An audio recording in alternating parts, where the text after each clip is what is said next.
Hello everyone, long time no see. This is Wilson. I haven't been able to release any videos for some time, and that's due to family reasons, and finally I get a chance to publish this video here. Today I want to talk about evaluating triple integral over the solid region, and the solid region is the solid hemisphere. And as you can see that it says that z is greater than or equal to 0, so that means we are going to take the portion of the sphere that is above the xy plane.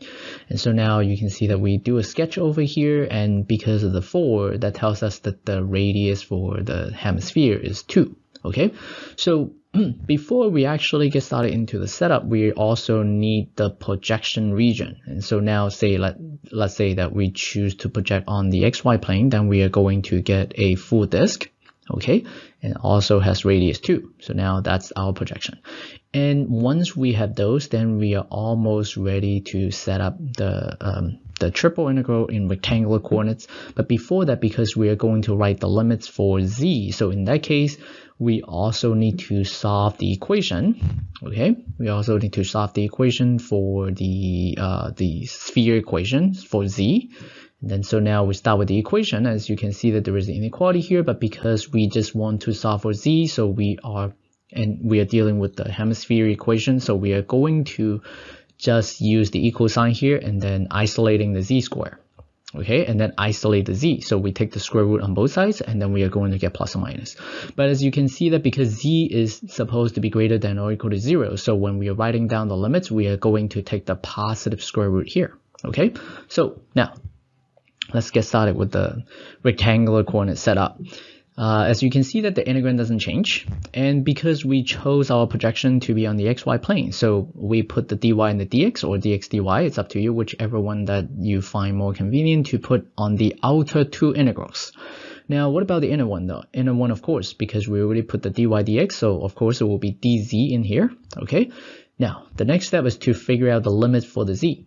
And we should look at the 3D diagram here, and as you can see that the lower bound in the z direction would be 0 because that's the portion on the xy plane, right? So we are going to get 0, okay? And then what really happens next is that we want to see the upper bound in the z direction.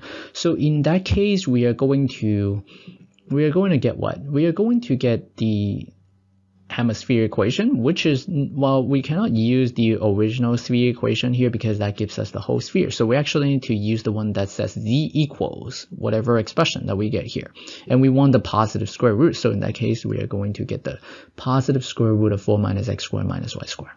Okay, so once we figure out the limits for the z, for the innermost integral, then we do not need to worry about this diagram anymore. We can now focus on looking at the projection, the 2D diagram. Okay, and the projection region is a full disk, and so if we want the limits for the y, that means we want the lower limit for the y and the upper limit for the y. And you can actually break the boundary of this disk, which is a circle, into two pieces. One is y equals square root of 4 minus x squared. Okay, that's the upper half of the circle, and then we also have the lower half of the circle. And now we can put those as the limits for the y. Okay, and then now what about the x? The x would be easy because this is the outermost integral, and we are going to have constants because we already have taken care of all those points with the two functions over here. So now all we need to do is to put down the limits for the x. The smallest value for this region for the x is -2, and then the largest is 2. So we are going to get -2 to 2. So we have the rectangular coordinates triple integral set up. And then now if we want to do calculation, then we should switch it to spherical coordinates, because if we are trying to integrate this, and we have to deal with a lot of those square roots, and that will make the calculation quite tedious and difficult. So now we can switch to spherical. And for switching to spherical, we need to remind ourselves the conversion formula. So we are going to just put them here first. Okay, so we have those 3 formulas, and also x squared plus y squared plus z squared will give us the rho square. Okay, so now we're actually ready. And first, the easiest thing to do is to convert the integrand. Okay, And as you can see that the x squared plus y squared plus z squared turns into rho squared, so we can actually put that. And then also there was the dv, we would also have to put down the Jacobian here, and then write down the d rho, d theta, and then the d phi. Okay? And don't forget that there was still an extra square on the outside, so that's why we turned that into rho square, and then there was a square on the outside. Okay, so now we need to figure out the limits for the rho first, because that's the innermost integral. And how do we do it?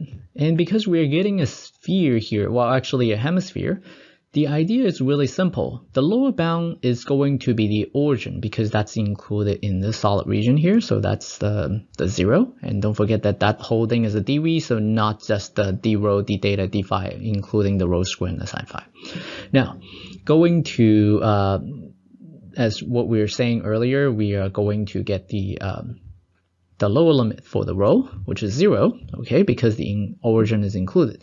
And now, no matter which angle of theta or phi that we pick, the farthest point on the solid away from the origin is always going to be 2 units, because this is on the hemisphere and the radius for the hemisphere is 2. So now we get a constant for the upper limit for the rho, which is 2, okay? Now, once we figure that out, the next one is the middle integral, which is the limits for the theta. And the limits for the theta is actually based on the projection region. This theta is actually the same angle as in polar. And so now if we look at the projection region, it's a full disk. And so that would be really straightforward to write down. So we go from 0 to 2 pi because we need to cover the whole disk. And so that part is easy. And then the last one is the angle phi. And as you know from the definition, I'm actually assuming that you already know the definition for the phi. So if we go back to this diagram here, we start from the positive z-axis. And as you can see that we can start from 0. And then we can actually go down to the xy plane. And so what really happens is that we are going to go all the way down to the xy plane only, and we do not go below the xy plane. So we actually go from 0 to pi over 2 for the limits for phi. Okay, so we now have the integral setup, and as you can see, just compare with the rectangular setup, this is a lot simpler to integrate. Okay, so now we will just integrate this one. And before we start the integration, we actually need to simplify, because there is the rho square and then times the rho square. There is a product here, so we should put them together, and then now we get rho to the 6th power, and then now we can start integrating respect to rho. And then we do that, and then we just use the fundamental theorem of calculus, plug in the 2, plug in the 0, subtract them. And then we get 128 over 7, and then times the sine of phi. That one we didn't touch because that does not involve the rho. And then there is no data involved in here, so that means we are just going to treat this as a constant. We're integrating 1 with respect to data, and so we are going to get data. And then plug in 2 pi, plug in the 0, so now doing the calculation, we get this 256 pi because of the 2 multiplied by the 128. And then now we integrate the sine of phi, and we get negative cosine phi, plugging in the 0 and pi over 2 and finishing up the calculation, and finally we get this answer.